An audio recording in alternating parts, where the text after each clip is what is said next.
Pauta 2. O relator do orçamento e vice-presidente eleito propõe a PEC para garantir recursos para o início do mandato de Lula. O anúncio da proposição de uma proposta de emenda à Constituição, uma PEC, foi feito ontem durante uma coletiva de imprensa feita lá em Brasília e que contou com a participação do relator do orçamento de 2023, o senador Marcelo Castro, do MDB do Piauí, e do vice-presidente eleito, Geraldo Alckmin, do PSB. O objetivo da medida é garantir recursos para bancar promessas de campanha do presidente eleito. A PEC está sendo construída a várias mãos e deve ser encaminhada para a Câmara e para o Senado já na próxima semana. As lideranças querem aprovar o projeto para retirar do teto de gastos as despesas com ações consideradas inadiáveis e para as quais não há recursos suficientes previstos para o próximo ano. A principal delas será assegurar o pagamento do Auxílio Brasil no valor de R$ 600. Também foram citadas iniciativas referentes à farmácia popular, verbas para o combate ao câncer, além de merendas e transporte escolar. E apesar de não falarem oficialmente de valores, uma estimativa extraoficial da equipe de transição aponta que a verba necessária para promover as mudanças é de quase 200 bilhões de reais. Vamos acompanhar o que o vice-presidente eleito, Geraldo Alckmin, falou nessa coletiva. Nós combinamos de na próxima terça-feira nos encontrarmos novamente e aí para poder detalhar as necessidades. A preocupação é, primeiro, em não manter o Bolsa Família de R$ 600, para pagá-lo em janeiro, há necessidade de até 15 de dezembro termos a autorização, a chamada PEC da transição e a lei orçamentária. E não ter interrupção de serviços e obras. Essa é uma preocupação, quer dizer, não interromper, garantir o orçamento para não ter interrupção de serviços públicos ou paralisação de obras públicas. Isso não está adequado no orçamento enviado para o Congresso Nacional. Então, há necessidade de ter aí uma suplementação para garantir os serviços, garantir as obras e, ao mesmo tempo, por exemplo, a questão do Bolsa Família de R$ 600.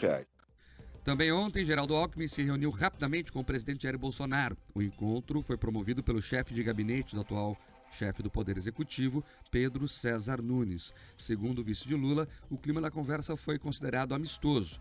O deputado paranaense Enio Verri, do PT, participou do encontro entre Alckmin e Marcelo Castro, que é o relator do orçamento, e comentou a expectativa sobre a transição entre governos. A transição começou muito bem aqui em Brasília, numa reunião que nós tivemos com o senador Marcelo Castro, que é o relator do orçamento, fomos muito bem recebidos, e eu estou convencido que aquelas pautas que são de extrema urgência para o país e que o presidente Lula assumiu o compromisso de executá-las, serão atendidas. Até pela recepção que nós tivemos do presidente do Congresso Nacional, o senador Rodrigo Pacheco, também do presidente da Câmara, o deputado Arthur Lira, nota-se uma grande vontade de contribuir na transição e no caminho que o Brasil vai seguir daqui para frente.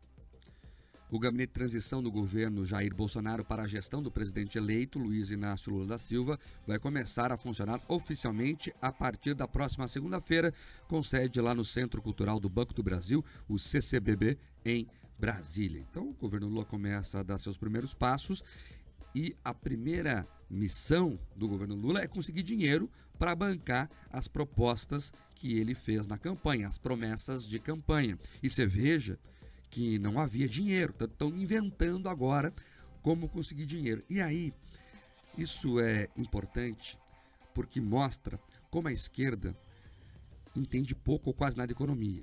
Eles entendem de bravata. Primeiro que prometeram um monte de coisa que não conseguem cumprir agora, vão ter que achar dinheiro. E como é que eles acham dinheiro?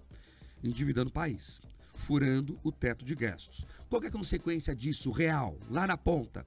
É a desvalorização do real. E isso afeta todos nós trabalhadores. Você recebe como o seu salário? Não é em real? Se o real perder o poder de compra, perder o seu valor de mercado, todo mundo é afetado. Então parece que eles estão te dando com uma mão, mas estão tirando com a outra. Estão tirando com a outra. Porque não adianta você encher de dívida a nação, sendo que a moeda vai ficar desvalorizada. Então, É isso. A esquerda já começa dando o seu cartão de visitas com esse tipo de coisa. E aí, Pedroso, é importante falar isso aqui, porque parece o pacote de bondades, 200 bi, porque vai ajudar o mais pobre. Não, porque isso corrói a renda do mais pobre, porque a moeda perde valor de mercado. Todo mundo recebe em real. Nunca esqueça isso. Quando falam para você que vão furar o teto de gastos, significa que nós vamos ficar em maus lençóis. Olha, o brasileiro precisa sempre olhar para o governo federal e entender que as coisas são limitadas. O orçamento atual, Mark, já tem um déficit de 63 bilhões de reais. É um déficit alto, tá? Alto. Tá? Muita gente já se preocupou ano passado que a proporção dívida-PIB já tinha chegado ali próximo do 1:1, tinha passado do 9. Então quer dizer o seguinte, nós estamos devendo mais do que o país produz em um ano, só para a gente entender. Agora, para conseguir atender várias das promessas, estamos falando em aumentar a dívida em mais 200 bilhões. E o Mark já explicou aqui, como que isso é feito? Você toma dinheiro no mercado, você emite títulos da dívida pública, só que é o seguinte, quando você vê alguém, se você conhece uma pessoa que está devendo muito no mercado, você tem vontade de emprestar para ela? Não. Você olha aquilo lá e fala assim, olha, só se o juro que for cobrar é muito alto. Então, além de todo esse problema da base monetária, ou seja, da quantidade de dinheiro que você coloca no mercado, você aumenta toda a taxa de juro. E o que a taxa de juro faz? Ela tem um freio. Pensa no empresário que precisa tomar um dinheiro para construir, que precisa tomar um dinheiro, né? Tomar um dinheiro que eu quero dizer emprestar um dinheiro. Ele faz o quê? Ele busca aquele dinheiro emprestado e paga juro. Então, quando você agora aumenta a taxa básica de juro porque o governo está endividado e quer mais dinheiro, e não é dinheiro, Mark, para fazer investimento. É dinheiro para gastar mesmo. É custeio. É dinheiro ali para o dia a dia. Então você tem que ter a absoluta responsabilidade. E quando eles estão discutindo com o Centrão, e já estão falando, olha, eu vi boa vontade no Arthur Lira, vi boa vontade no Rodrigo Pacheco. Não pense que essa boa vontade não vem da manutenção. Do quê? Do RP9, orçamento secreto. Vem a manutenção dessa gastança. Ou seja, o caminho que deveria ser enxugar a máquina, garantir uma máquina mais eficiente, produtiva, para que as pessoas recebam o serviço, mas sem precisar pagar cada vez mais imposto, ou que tenha moeda corroída, isso ninguém discute. Querem fazer a bondade hoje, mas esse é um caminho, quando a gente fala e compara com a Argentina, é disso que a gente está falando. Lá a Argentina foi tomando dinheiro, tomando empréstimo, tomando isso, emprestando dinheiro fora, e agora, quando eles chegam para pagar a conta, não tem mais dinheiro. Mas lá está cheio de bondade, teoricamente, ou estava naquele começo. Agora as pessoas pagam a conta e choram porque perceberam que não existe almoço grátis. É isso, e eu falei aqui já, não há plano de governo do Lula para a área econômica, né? Tem coisas genéricas lá, mas o detalhe ele não apresentou durante a campanha. Agora, uma coisa ele falou que com ele não tinha teto de gastos. Isso ele está cumprindo. Então, nisso o Lula não enganou ninguém, né? Ele foi muito honesto, inclusive as pessoas escolheram esse caminho e agora vão ter que pagar a conta literalmente. Agora é importante falar também aqui duas coisas, Pedroso.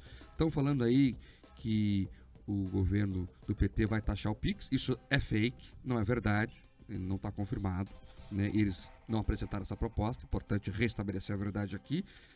Mas eu estava olhando ali, a segunda coisa, Pedroso, quem estava na live conferiu com a gente, a fala do Alckmin ali, e aí para quem está na FM, tinha os famosos papagaios de pirata atrás, um monte deles, Mercadante, né? O Marcelo lá, senador do Piauí, que é o relator do orçamento. Você viu ali, Pedro, a quantidade de gravatas vermelhas? Opa! Dizem que tem uma crise lá em Brasília, Mark. Crise sabe do quê?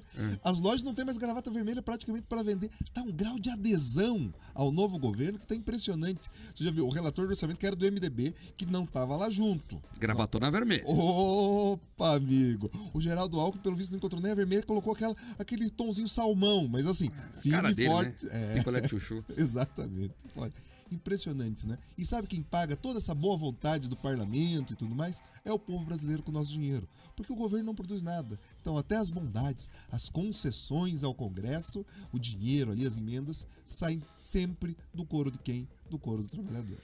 Agora, 7h29, vamos